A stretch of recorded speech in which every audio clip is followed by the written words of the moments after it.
It's the Opperman Report. Join digital forensic investigator and PI Ed Opperman for an in-depth discussion of conspiracy theories, strategy of New World Order resistance, high-profile court cases in the news, and interviews with expert guests and authors on these topics and more. It's the Opperman Report. And now, here is investigator Ed Opperman.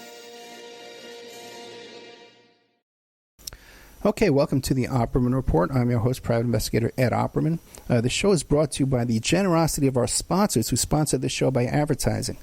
Cart-King.com is a North American manufacturer and designer of mobile carts and kiosks. You can call 877-986-7771. They've been in business for 20 years. So if you want to go into the mobile cart and kiosk business, or you want to add additional revenue by opening up different points of sale of locations across the country quickly, you go to cart-king.com. Check out all the different designs and models and makes and shapes of carts and kiosks that they have. Then you figure out which one applies to your business. They'll custom design it for you. They'll custom build it just for you and then ship it worldwide. 877-986-7771, cart-king.com. Pure Soap Flake Company is an excellent product. It's this pure soap, handcrafted soap bars, laundry powder, concentrated soap flakes using organic vegetable oils. It's made in northern Minnesota. You can bathe your body and wash your clothes in pure soap products that are free of fragrance, GMOs, palm oil, sodium lauryl sulfate, and synthetic additives. It really feels good on your body when you use this stuff. You can feel yourself getting clean. It's a totally different feeling. You just want to cover every inch of your body with this soap when you're washing yourself. And then on your clothing, too. When you put the clothes on, it just feels different. It just feels cleaner. There's no chemical reaction there. There's no fragrance. The stuff smells great, too. PureSoapFlake.com, GreenHome.com, Amazon.com, or give them a call at 218-568-2525. AlmightyGold.com. You can invest in gold as little as 1/10 of a gram of gold. The little gold slivers come in these carat bars that are embedded in a plastic credit card. And it has all kind of authentication on it. There's DNA, there's counterfeit protection, it's blacklit authenticity signature on the front. So there's no doubt that that this is a authenticated sliver of gold, like 1/10 of a gram or 1/2 a gram of gold in this credit card. So if you need to barter with someone, you can. It's authenticated. They can say, "Oh yeah, this is real gold." You don't have to test it and stuff like that. You don't have to weigh it. So you have it for an emergency. The old poop hits the fan, as they like to say.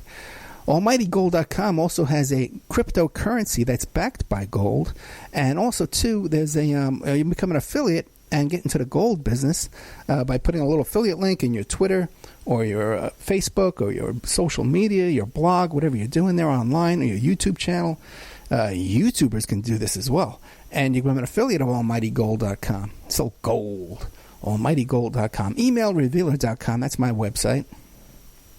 We have all different kinds of investigation services on there. If you want to catch your spouse cheating online, we can trace their email address back to online dating websites and catch them on there online, cheating on you. Which they're probably cheating on you. You should really check them out. Okay? Adoption investigations, infidelity investigations, all kind of cyber stalking investigations, online romance frauds. We can investigate all this kind of stuff for you. Personal touch. You get to deal with me directly. You've been extorted, blackmailed, we can help you with that kind of stuff. And you've been damaged in any kind of way. You need to hire an attorney, get a hold of me. I can help you find an attorney and present your case for you and help you out with that, do all the investigation for you. EmailRevealer.com. That's one way to get a hold of me. Otherwise, you can email me at OppermanInvestigations@gmail.com. Now, let me see here. We're trying to get a hold of our guest.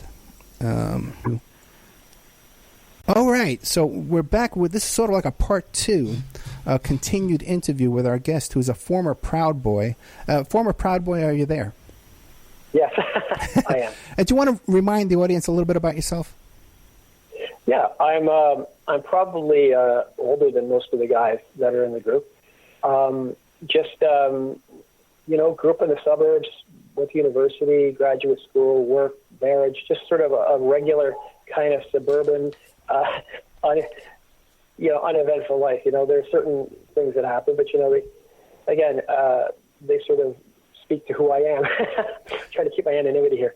So yeah, and joined the group basically because it started off initially as kind of a joke in some ways, and I liked that. It sort of was guys getting together, drinking, and telling lies and everything.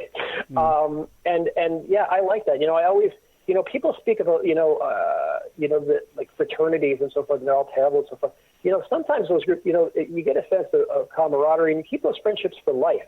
And unfortunately, as I mentioned to you, sometimes you get a little bit older, you lose some of those friends. So, you look to some folks may become members of the Masonic Lodge. Some people may become, members of the Elk Club. Or even a church or something like that, or a church or a sports team, yeah, right? Or a gym. Exactly. Right. Exactly.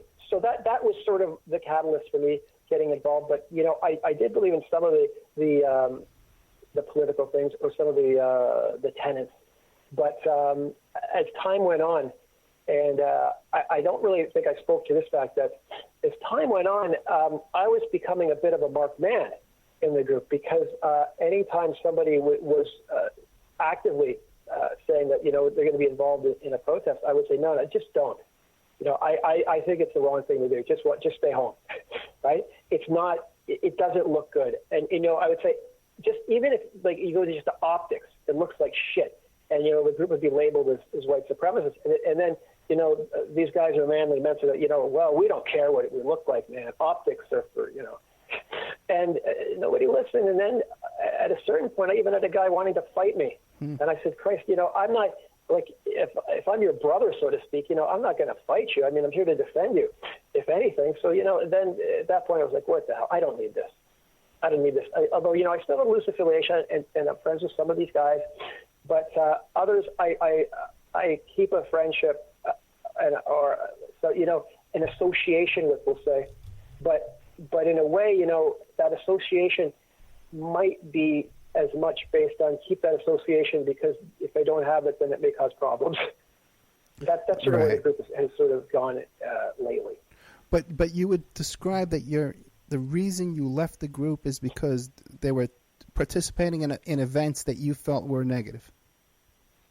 Yeah, over time, it was, it just became, I'll say this, initially, it wasn't so much, when I was starting to think about leaving, initially it wasn't so much about what was, of course, I had been very vocal about my, about the fact that, no, I didn't believe that that they should be at any of these protests.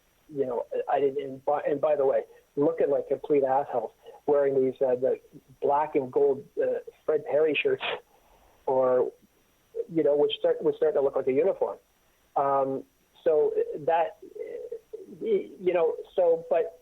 so for me, in some ways, it was socially, what's this doing to me, right? I don't want to be labeled with these guys because at a certain point it was beginning to affect to a limited extent me, but for others, they were losing their jobs. And things. And I thought, well, you know what? This group, it may be fun on occasion, but it certainly isn't worth, putting my family in any kind of situation that, it's problematic. And then, then came issues where, it became more personal, where, people wanted to fight me and stuff. And I said, no, I don't do that. I think my last fist fight was, in my early 20s, right? You leave those things with youth. Let me ask you a question. Where would the group meet? They would meet at like a bar. There would be just sort of for a while there was the group was meeting at this bar consistently, and I didn't like that because I thought it was going to bring some attention, and it did actually. There were. You're going to find this hard to believe, or maybe you won't. There were attempts to infiltrate the group, and the people that were doing it were some of them were media people, and they were engaging in this in tactics that were really salacious, to the point of going into washrooms and taping and engaging in sexual activities with some of these guys. I mean, this is not hyperbole. Heterosexual or homosexual? Oh, heterosexual. So now at these bars, and there would be the Proud Boys would be there. Would they be in a closed off room, or would it be mixed with couples? No. There would be they would be mixing with everybody else. But again, once you go in there and you're wearing quote unquote the uniform, that's bringing attention. And I'm lucky because any time that fights happen, people came about and said, hey, people, purposely sought out the group. I wasn't there, so I didn't have to engage in any of that stuff. But the point is that, it was beginning to happen. And I thought, in a way, that they wanted it to happen. If they didn't, they would have changed, like they wouldn't continue to go to the same place. Right. The only time that they sort of segregated themselves or moved off was when they would do the second degree, which is, the beating of the body while naming 5 breakfast cereals. Yeah, what is okay? Okay, all right. Let's move on now. When you're in these bars and you're in mixed company, yep. What was the reaction of the other patrons of the bar? Was it positive, negative? In the times that I was there, there was no conflict. Okay. Like I seemed to walk between the raindrops, literally, because it seemed like every time I wasn't there, there were conflicts, and there were. Guys. Some guy. I don't know the incident particularly, but I know that one of the Proud Boys knocked the guy out. And so, but again, the thing is, if you continue to go to the same place and you're wearing MAGA hats and Fred Perry stuff, even if you're a Trump supporter, even if, you know what, people don't like it, right? Sometimes you have to make sometimes you make accommodations just to, just to sort of be a decent citizen, right? And so if people are uncomfortable, or a lot of people are uncomfortable with a certain hat or something, just don't wear the hat. It's an ugly hat anyway, right? So I think that was drawing attention. And also what was happening was certain people were being denied service. This has happened with some guys. In fact, there was one Proud Boy whose girlfriend was, where's that Jim Jones thing happen again? Guyana. So she's a Guyanese, which, sort of a brown skin. And, that was his girlfriend, and he was kicked out of the bar with her. So incidents like that were happening. But, no, there wasn't any real segregation. In fact, there should have been, right? If I would have been the guy, I made suggestions basically saying, listen, go find some place that's out of the way where it's just the guys and and change it up for once in a while, because you know what? Whether it's merited or not, this is the impression people have. And if you keep going to the same place, you're just inviting conflict. So no, they didn't segregate. They should have. Well, then let me ask you a question too, because you described that some of these, at least some of the newer members, like these young guys, were kind of socially awkward. What would the conversations be like? The kind I walked away from. Sometimes, as I mentioned, the conversations were pretty. Let's just say there was no deep thinking going on. Yeah. But again, there are those conversations, as I mentioned, where people were talking complete nonsense, and you kind of nod and you walk, you slowly walk away backwards, trying to appear engaged in the conversation, but it's uncomfortable. So yeah, you know what? I hate to use this sort of term, but there's some guys that almost seem to have like an autism going on there, like a social awkwardness. Yeah. And so. And these, by the way, these are the guys that are when they do speak, they really they get in depth, right? They're willing to go into history and start talking about all sorts of esoteric things and so forth, like stuff that for lack of a better term, the conspiracy theorist goes down. Not this, listen, I like a good conspiracy theory. There's a few I buy into, but these guys that believe everything's a conspiracy theory, I got a problem with.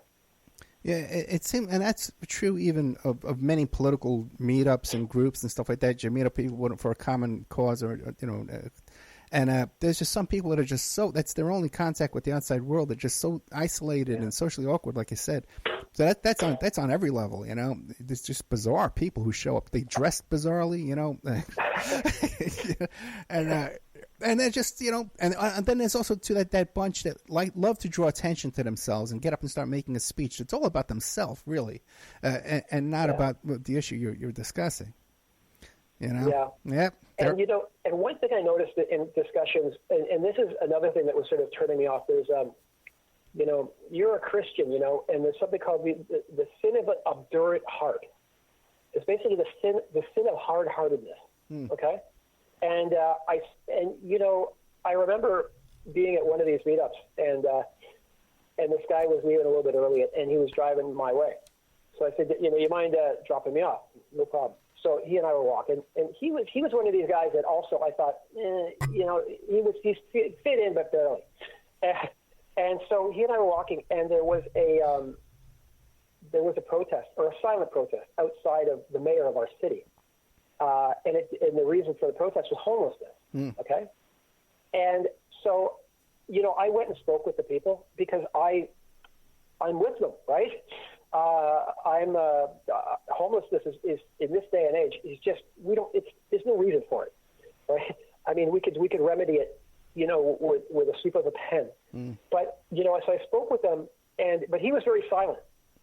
And so on the way back, I just sort of conveyed to him, you know, that's, you know, terrible, you know, this homelessness thing and so forth. And he said, well, I was homeless. Okay. Yeah. And, you know, I you know, went through this and this and this, and, you know, I'm okay now. And I thought, okay, you know, good. But that doesn't mean everybody can do that, right? And, you know, he's taking and, you know, he sort of spoke kind of in a harsh way about, you know, those with mental illness or substance abuse problems. And I thought, well, you know, it's you know, it's almost like these doctors that, you know, when they went to medical school and they were forced to go into hospitals as interns, they work, you know, 24 or 48 hours. And we know that's bad and they can't make decent decisions. But for whatever reason, the doctors say, this is the way it's got to be. I went through it, therefore you got to go through it, right? And so it's akin to, like, you know, I was homeless. I went through all this nonsense and travail. You know what? You should do that too. There's no easy ride anywhere. Yeah, that is strange. Yeah, and I know what you're talking about. Now, it's, you know, one of the reasons you contacted me, though, was because you're concerned about the drug use, the use of cocaine within the group, and it was almost like systemic. Yeah, you know, I don't think that again, one of the reasons why I have really not a concern about Proud Boys sort of laying into me on this, and they may a little bit. I'm sure that they'll figure out who it is. But they have to realize, and they if they just take a moment and look at the situation, and I speak from my own personal struggle because I got involved with this too. And cocaine and booze just became, in particular, the cocaine thing became ridiculously. It's still going on. It's like, and the reason for that really is, well, there's plenty of reasons, of course, but one of the reasons is, listen, you know, the group was started by Gavin. You know, Gavin makes no secret about his recreational cocaine use, and sort of an advocate of it. You know, saying, listen, you know, when you do a bump in a club, you know, you just put it in your hand and go, you know, and put it. So, you know, you know, and now it's really become a problem. And I'll give you another situation. And this speaks to, again, this sort of obstinance that I noticed in some of these guys, kind of an obstinance that I thought, you know, I can't even communicate with these guys. Where I heard some things about a certain guy, and I phoned him, and I said, you know, can I help you? You know, I've heard some things. What'd you hear? Who told you? Listen, the good thing about being a guy is, you know, we don't give it up. In other words, he was too much man to ever think that, like, he would have a conversation that dealt with the realities of a situation. You know what I mean? Like, he would have none of it. And sort of the basis for his rejection was, hey man, you know, there's a good thing about being a guy. And I said, listen, I know you don't like me. He said, I never said that. I said, fuck, well, Jesus Christ, if you don't like me, like, if you like me, I would hate to see my enemy. in a way. Well, you're saying that these guys weren't able to recognize a weakness or flaw, that cocaine was more powerful than their own manliness. I think that it just, with certain people, there's a certain mindset, and it's not necessarily all the people, but it certainly is with some leadership elements that, listen, there's no room for any kind of like concern, right? Like there's no room for, hey, you doing okay? Can I help you out? Right? Is everything okay? Because you're a guy, and the good thing about being a guy is you don't talk about that stuff.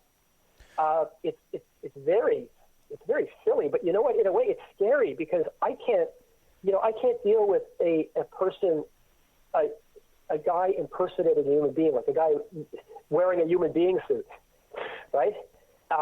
It's scary because I see that attitude becoming prevalent, and like I said, and we're losing some guys to different drugs. Now that happens everywhere, but it seems to be, and again, I speak from personal experience, and I'm not casting aspersions or judgment anywhere, because if I were, I'd have to toss it right at me.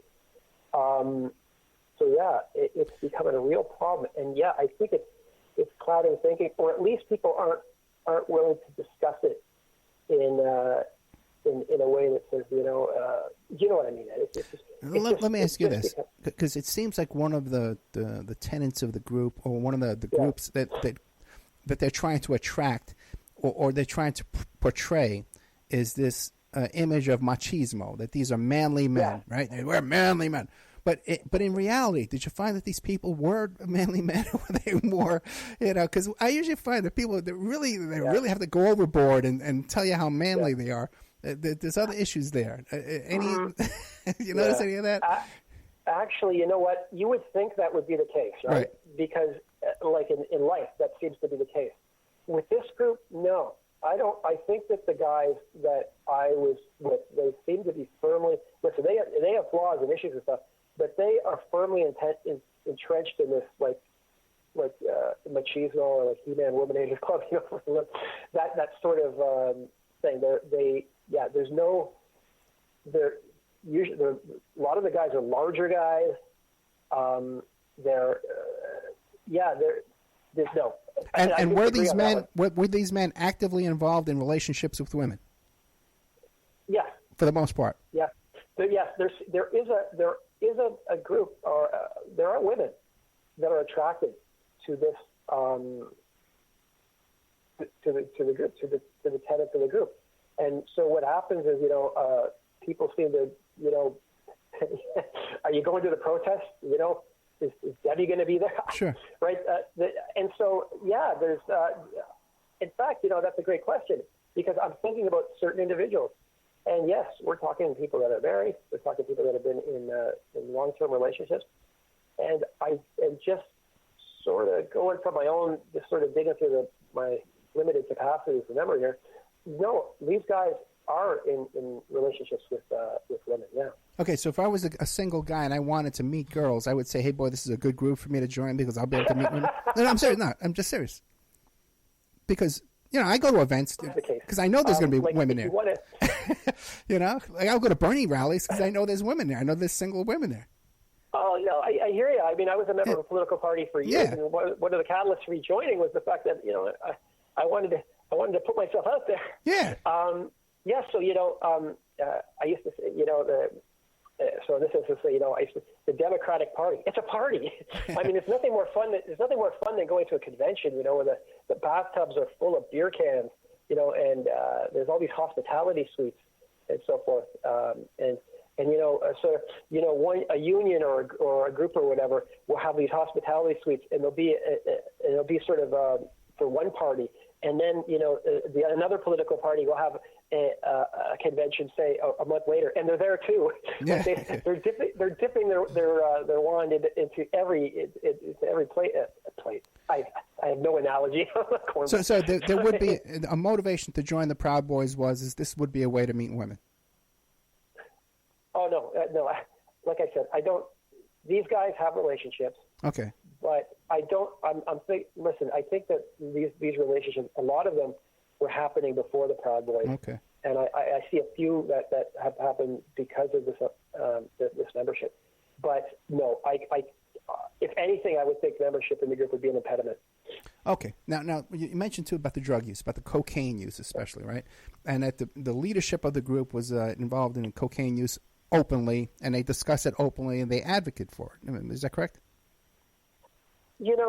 Advocate is a strong word, but they're comfortable with it. Okay. Now again, early on, sort of in the when the group was just starting out or whatever, it may have been a little simpler, or it may have been a little more acceptable. But once things got rolling, and it just became, we're here. Where's the code? Gotcha. Right? It was always there. And that's been my experience. Okay, and I was a member of the Yippies and stuff like that, which was a largely marijuana-based group. It's been my experience that when you're involved in these different kind of groups, and there's everyone's using different kinds of drugs, everybody's socializing, and they're using these drugs, that the source of these drugs comes usually from one source, and many times it would be the leadership of the group that would control the distribution of these drugs. Did you experience that? No. I know there was no, not at all. There was no trafficking that I saw. In fact, I think that. I guess when guys would want something, everybody individually would be picking up their phone to call their guy. So no, there's no. And listen, I can only speak to what I've seen in my particular area. No, there's no drug. No, it's not. There's no leadership. There's no. It's not something that is. No, so it would be unique to this group that because in any other drug distribution network that I've ever been involved in, that I'm as a criminal defense investigator, I'm in touch with this kind of stuff all the time. There's usually one or two guys who run the show that are supplying the drugs to their people around them, and they don't like competition, and they exert their dominance over that group to supply the drugs to everyone. But you're saying in this situation it was unique, and that wasn't going on. I don't know if it's changed. Okay. But I do know. Listen, there's speaking to that. There's one person I know that is, I've never seen sort of involved in trafficking, but they seem to have a great source. Their residence seems to be the place to go. Gotcha. But no, nothing like that. Unless it's changed, Ed. Okay. So now besides, let's see what other notes I have here. And it's interesting too that Roger Stone has a reputation of being a fan of cocaine as well. That he would be involved with this group. Any information about that? No, not at all. But you know what? Again, just because you do some coke on occasion doesn't make you a bad person, right? But it's becoming. But it is. But when, every sort of meetup or whatever, when that's like, it's not just about drinking, it's about blow. And then, it's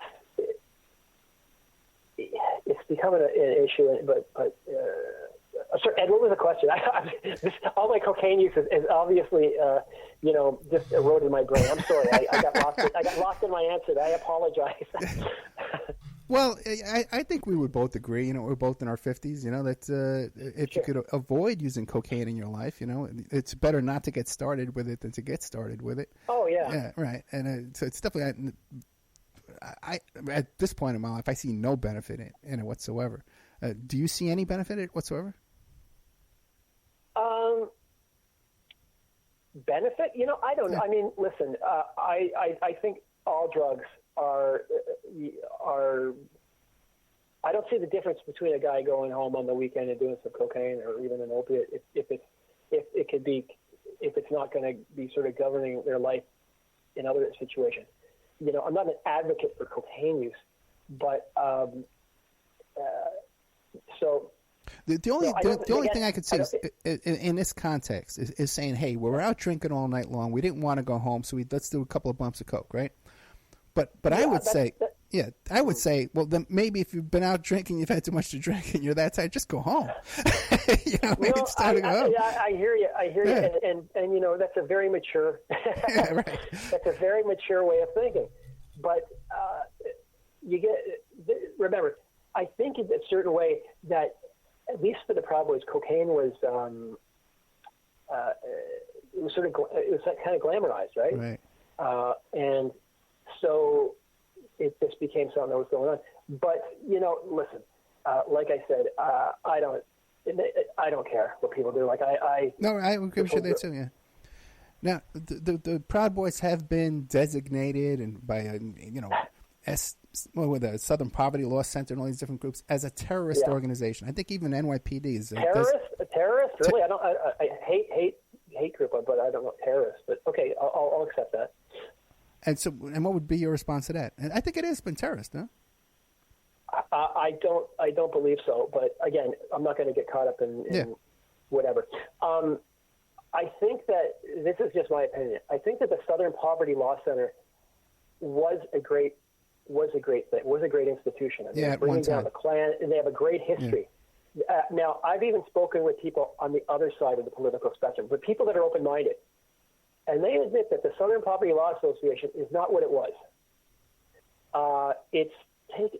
To take up a fight with Gavin McInnes is ridiculous. Listen, I know him peripherally. I know others that are close to him. He started Vice with a Muslim guy. He's not, and until sort of the falling out at Vice, they were friends. I understand that their parents are still friends. There's no to go after him, which is why he's suing the thing. Why he's suing the Southern Poverty Law Association is like there are real fish to fry, right? If you want to go after Richard Spencer or somebody like that, or that I can agree with. But Gavin McInnes, I think that they're really taking a guy who has engaged in some parody and some satire, and they're kind of literalists. I mean, they're humorless in a way. Now, is their classification of the group merited? You know what? I don't know. I don't know anymore. But I certainly know that this sort of witch hunt that they're going after with Gavin is unmerited. He's not. He's far from like a Nazi or a hate monger. Okay, and McInnes has stepped down. He's resigned his leadership. Is this a reality or is this just a PR? What's going on with that? Everybody has their own opinion with what he did. I think that listen, when it starts to affect your family, right? When people in your neighborhood are like wanting to have posters that hate has no home here, and and harass your children and your wife, and and threaten them to the point where he had to have off-duty police officers in his house. That's disgusting. It really is. So I don't know. Sorry, it's something that I kind of feel I feel quite strong about because, like I said, we grew up in sort of similar suburban environments, and I get the joke, right?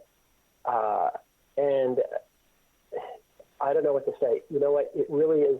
I feel bad. I feel bad for the guy. And the fact, he stepped down. Yeah, I mean, as far as I can see, and again, I haven't heard of him being involved in any active things involving the group. And you think that one of the reasons that motivated him to step down was that there was a threat of violence toward him? I think it was just, again, this is conjecture, right? I think that, like I said, when this stuff starts to, like, literally come to your home, right? Yeah. And affect your children, and your wife. And by the way, he didn't have some agenda to start this group. Like, hey man, I'm going to start this alt-right group, that was started off as a drinking club because we wanted to get a young nebbishy kid laid. This was sort of like seat of his pants, making up as he went along. And then I think it became too much because, you get these labels, and at first you go, oh, come on, it's me. He probably like, it's me. I know what I'm thinking. I know what I'm doing. I know what I'm about. It's me. But nobody knows it. Like, nobody understands. Like, certain people don't understand where you're coming from. So I think it was a decision that he had to make because I think he was hoping, or at least he was trying to stem the bleeding that was happening from, being, getting these labels and stuff. And you know what? If you were sort of for lack of a better leader of a group or whatever, and, you had good intentions, but it sort of started off as a bit of a goof, and it remained a bit of a goof, and suddenly, you find that, people are threatening your wife and your family, you'd run away too. Well, I would disagree with you on that because I've agreed to do this show. Again, I didn't know how it was going to come out, how anti-Proud Boys it was going to be, what you were going to come under and say, with the open knowledge that, okay, fine, I could be confronted and have an issue with these characters that are advocates of this group and members of this group. I could have an issue with them. They could show up at my door, okay? And I went into this knowing that, okay?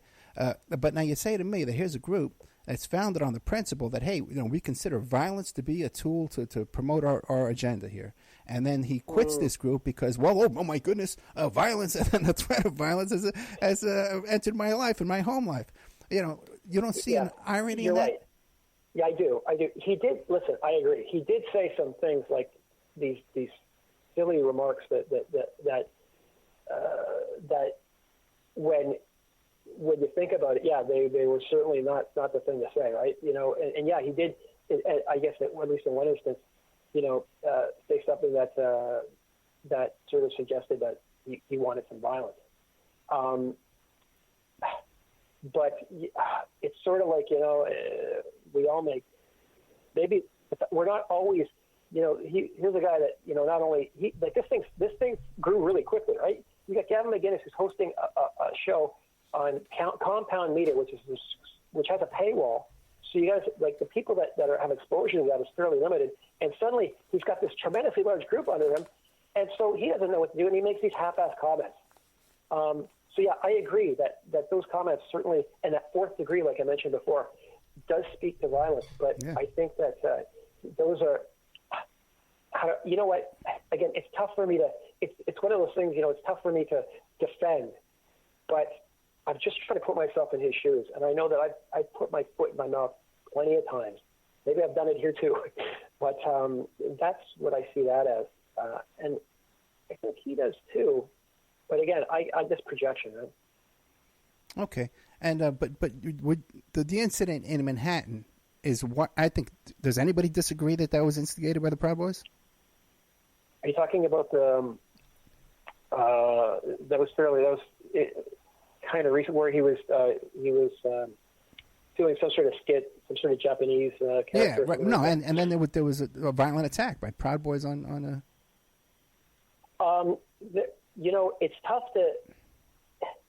It's tough to figure out, who sort of who drew first blood in that instance. I don't know. You know what? I can't speak. And again, and by the way, I'm not trying to be like some politician that's being evasive. If I could speak to that with any kind of like real knowledge that might give some insight, I would do so. But I can literally go 10 minutes without thinking about Proud Boys. So obviously, I don't think the police were out to just arrest Proud Boys. So obviously, they instigated something. But I don't. You know what? I don't have an answer for you, Ed. Okay, no problem. So we are pretty much out of time, though. What do you want to leave us with? You think we've addressed every kind of topic here that we could? Sure. I think we've done pretty well. What I will say is this: is that I've seen. I've been on the receiving end of some Antifa stuff, and I've been around, and I've been around those folks to a limited extent. I've been around these guys, and I would rather be around these guys than those militant Antifa types. They scare me. Now, I'm sure there are members of this group that aren't so nice too, as well. But just, again, my perspective is colored because I've been impacted by certain things that have been, they've come at me unfairly. So, of course, I'm going to see it from a certain perspective. But, I don't know. I see, with respect to sort of what they do, I mean, they've been involved in some, charitable things and, helping people out after certain weather events and so forth. In other words, you may not like them, but they have done some stuff in the community, and they have tried to get out and actually put do some good in the community, help some folks out. I don't see Antifa doing anything that speaks to any kind of all I see is vandalism, nonsense, and violence. I don't see them hey man, we're here to we're here to tear down the system, man. Great, that's fantastic. What are you going to replace it with? I don't know. The mindset is set on destruction and violence and stuff. That's what I see. You'd be hard pressed to see Proud Boys go out and smash windows or disrupt the community. And so like I said with Antifa, you know what? If you want to help the little guy or somebody that's struggling, help them. Well, do something, right? Instead of these college professors and these and these perpetual students that never seem to graduate and seem to be in the fifth. I mean, in a way, I see more. At least they're trying to do something. At least certainly for the community and stuff. Okay, but this is. Let me ask you a question. Now, this is what you see on TV again, or on the internet, or that you've experienced firsthand in person. No, I know. I mean, I know. I mean, I'm still, I still have, I'm still involved in sort of the information network and so forth, and what's going on and what they're doing. I see the pictures of them helping out or doing things or cleaning things up. So that's evidence to me. I don't see any evidence on the other side. And again, like I said, and I'm not going to mention the names, but the guys that I'm aware of in Antifa, they literally, I'm talking about literally, because this is not hyperbole. They have gone to jail for domestic terrorism. They're anarchists, and they are not intent on creating anything.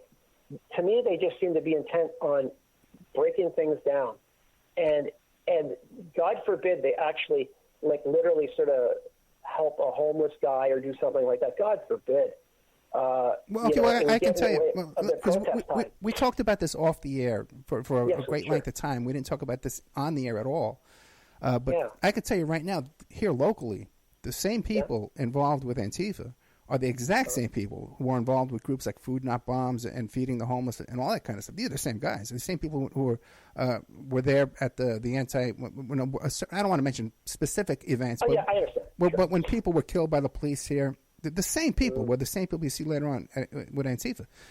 Now, and we talked off the air that Antifa, by definition, is anti-fascist. These are anti-fascist groups that are there on the front lines defending us against the Nazis and the Klan and the Oath Keepers and the Three Percenters and these characters who are dressed up and organized and put on helmets and vests and stuff like that and traveled across country to attack the GLBT section of the Berkeley rally. And without Antifa in Charlottesville, that town would have been run over.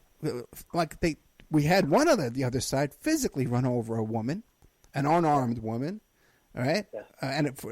But for Antifa being there with flamethrowers and gas canisters and homemade weapons, man, okay, but for them being there, we would have been overrun.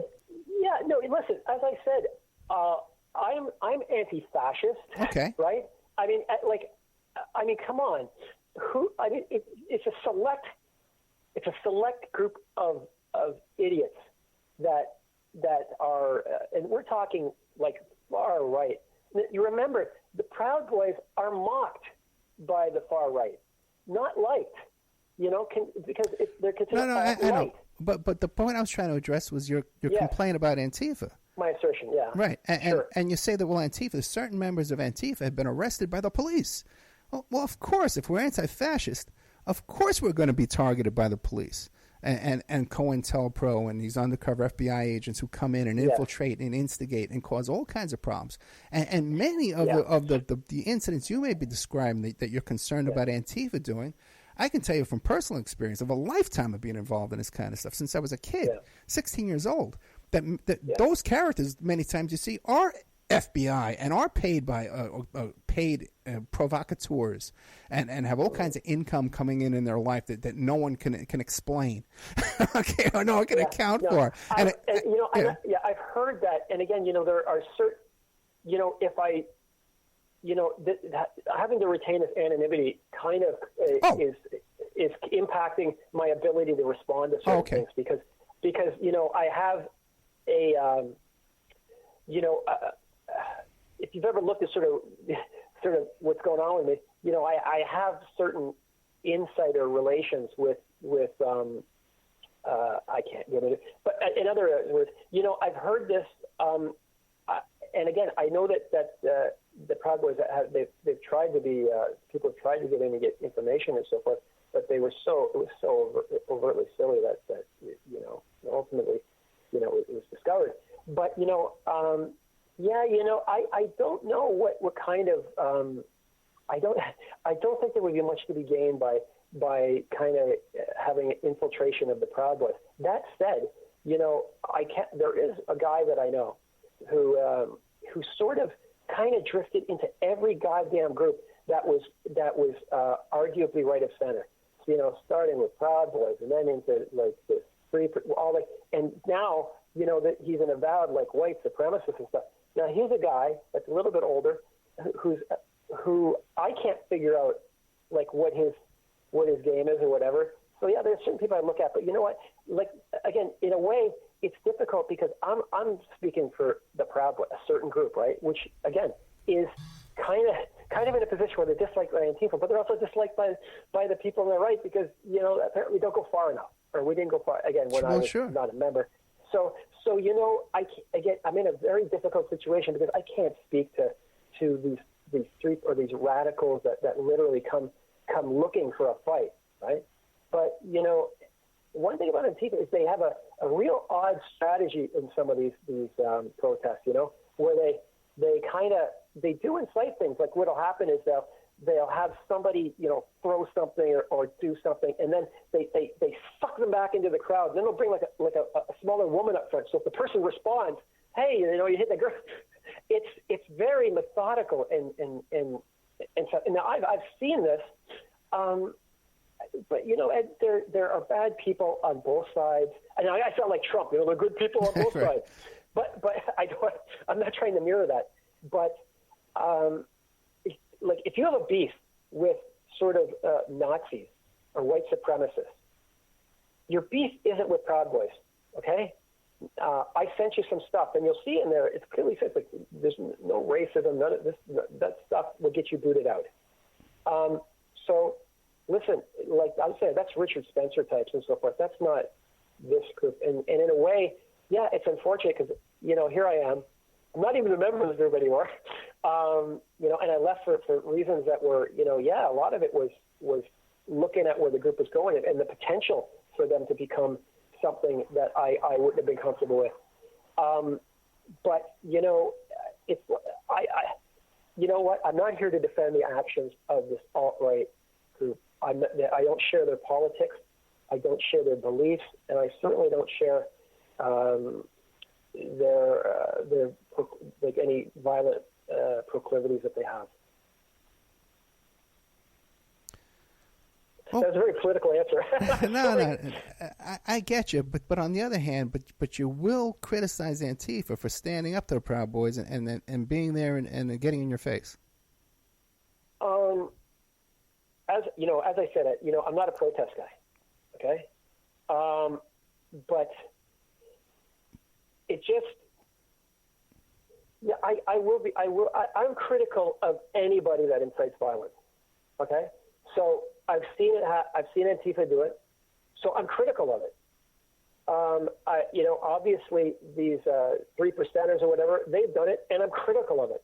I'm not a guy that advocates violence, and I don't think that it's necessary in these settings. But I'll tell you this, Ed, and this is a scary thing, that there are certain Antifa members that if they saw me walking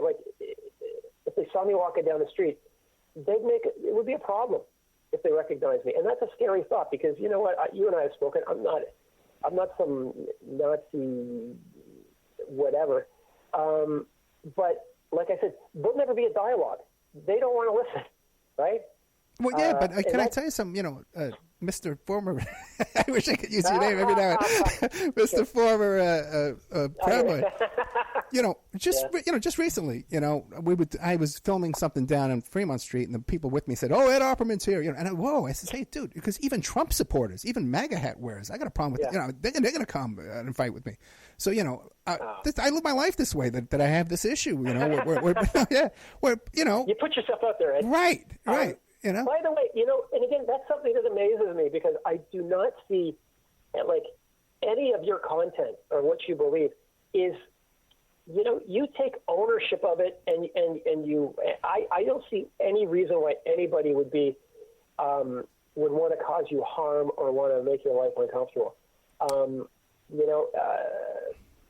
don't know. As you know, we sort of discussed, maybe a lot of this has to do with just an ability to communicate, right? Yeah, I mean, some of these people, whether they're on the right or on the left, they're just married to their ideology. They don't want to hear anything different. That sounds both sides. And so, and then a guy like you who's a nice guy, an affable guy, and a guy who I certainly enjoy speaking with, the fact that you get some sort of negative stuff tossed your way, it's beyond it's beyond my scope to even understand that. Yeah, but when you have a guy like me who's talking about nationalizing the oil industry and talking about nationalizing the merchant payment process, no one else is talking about this. Find someone on Cambridge and Cumia, this guy. Find anybody, man, who's talking about this stuff. No one's talking about this stuff. Okay, find them out there. Yeah, and these guys have the money and they have the resources to hire these local nuts to come and make trouble for me and instigate people to come and make trouble for me. And that's just a fact. Yeah, you speak to an interesting point, and I've never. And by the way, if there's like some sort of secret fund with money, like I'll jump right back in. Yeah, right. Right? Like I gotta feed the family. It's stuff that like I know happens, but I'm woefully. I haven't seen it. Well, how was McInnes getting his funding? Well, McInnes is rich. Oh, how is he rich? Right?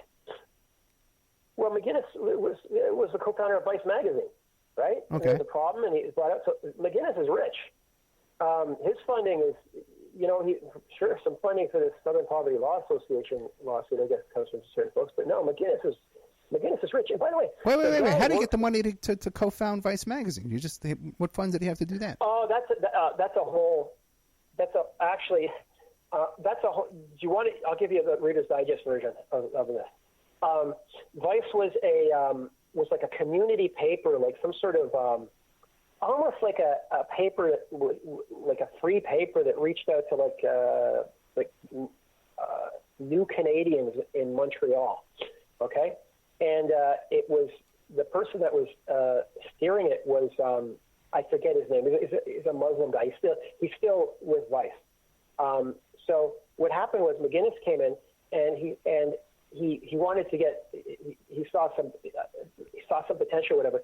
So, and again, I'm trying to get the story straight, but for whatever reason he needed some money, or there was some sort of prohibition against him working with this, and the only way around it was to get some sort of disability payment from the government. So he went in and faked the disability, got some money, and turned Vice basically from that sort of little community free paper into what it became, like Vice. It spoke to sort of salacious things.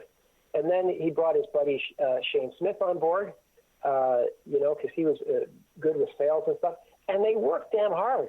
And so what happened was an investor saw this and saw the potential, bought in. Vice moved to New York City. And then what happened was, for the first time, these guys saw real money, right? Because there's huge investment. So, in fact, they saw so much money that they had, for the first time, said, listen, here's some money. Here's a certain amount I can set aside to have some fun. So Shane Smith and Gavin, bought a place down in Costa Rica. Shocking. And then the other chap hired a personal assistant. Anyway, so, that's, and then of course, Vice continued to grow and grow and grow. And then there was some, issues with respect to, politics and so forth. And Gavin was sort of shuffled out. But yeah, that's how Vice came about. It was hard work and basically, there was some government help there. Because remember, it started in Canada. Right? In Canada, there's a lot of, for community papers or things like that, or businesses that speak to disenfranchised groups. Which, by the way, Vice, the newspaper before Vice was not Vice was sort of it kind of usurped what it was supposed to be. The government was funding it, but he basically said, listen, this ain't working out, this model, let's go this other way. So, there was no, Rockefeller wasn't writing the check. Okay, but Vice TV came out of Vice magazine? Yes. Okay, yeah, we'll have to have a whole talk about that someday. Because, it appears to me. I have stories, but I can't discuss them. Because it would appear to me there's a whole agenda behind that whole operation. Okay. Yeah. Well, like I said, I know something. There are things that I'm aware of that I can't. Okay. We can discuss it privately. Yeah, we could always. I know they kill. By the way, I know statements like that. Like if I'm an audience member, I go, "We'll discuss that privately." What the hell, right? Nah. Tell me. No, I think my audience understands. Yeah, I'm sorry, everybody, but I'll give it to Ed, and I'll have him digest it and meet it out in a certain way. And I'll just make up my own version, okay? Now that he's given me license. Okay. Listen, Mr. Proud Boy, ex-Proud Boy, listen, I can't thank you enough, man. I really enjoyed this. And keep in touch. Pleasure. Yeah, keep in touch with me, man, all right? And if you have something else you want to talk about, we'll put you right on the air. Thank you, Ed. You take care. Love the show. Okay, so then we had ex-Proud Boy Anonymous telling us about his experience with the group there. I think we had a lot of common ground and also a lot of complaints, differing opinions of different things. I am definitely of the opinion, and even when he was talking about how there was a kind of infiltration in the men's room and women trying to, all of that's. The media is totally infiltrated too by CIA majority, but by other groups too. There's so many. When you're in this kind of politics and these kind of activism and groups like this, there's just so much financing and there's just so much we can go into. And if you can't see where the financing is coming from, or who's getting it, you're just missing what's going on sometimes right in front of your nose. And also too, usually with these groups, it's been my experience that if there's drug use and drug circulation, that it's coming through the top. So people can just go back and listen to those segments and tell me what you think. But thank you, Mr. Proud Boys, ex-Proud Boys. Any other Proud Boys want to come on here and dispute our ex-Proud Boy, you're welcome. Any Antifa members want to come on. I know Antifa doesn't speak to the media, but, any local guys who know me want to come in here and talk to me off the record, fine with that. We'll take it from there. But my position on Antifa is these are anti-fascists. And if we did not have fighters on the front lines, and yes, these are experienced street fighters who've been doing this for years. Okay, so if they do something and stick a woman in front to make the press, for a good photo op, that's with tactics, And if we didn't have Antifa show up at these events, we would have Nazis marching down our street like you had in Charlottesville, marching down the street because they got there. And the first night those Nazis beat up a bunch of students, and then you had some quick reaction by street fighters coming down there and put a stop to it. Okay, and the Nazis cried in the streets, even on Fox News, crying in the street, "Oh, the Jews are gassing us." Well, that's what happens. Okay? And that's what happens. Anyway, guys, thank you so much. And thank you, Mr. Ex-Proud Boy. I enjoyed our conversation on many, many levels. If you enjoy the show, this is probably going to go in the member section, so please consider a donation, and to consider my GoFundMe here for my daughter's college education. Help Victoria Opperman get to college. You can find the link on the website and Facebook and all that kind of stuff, all those different formats. Thank you so much.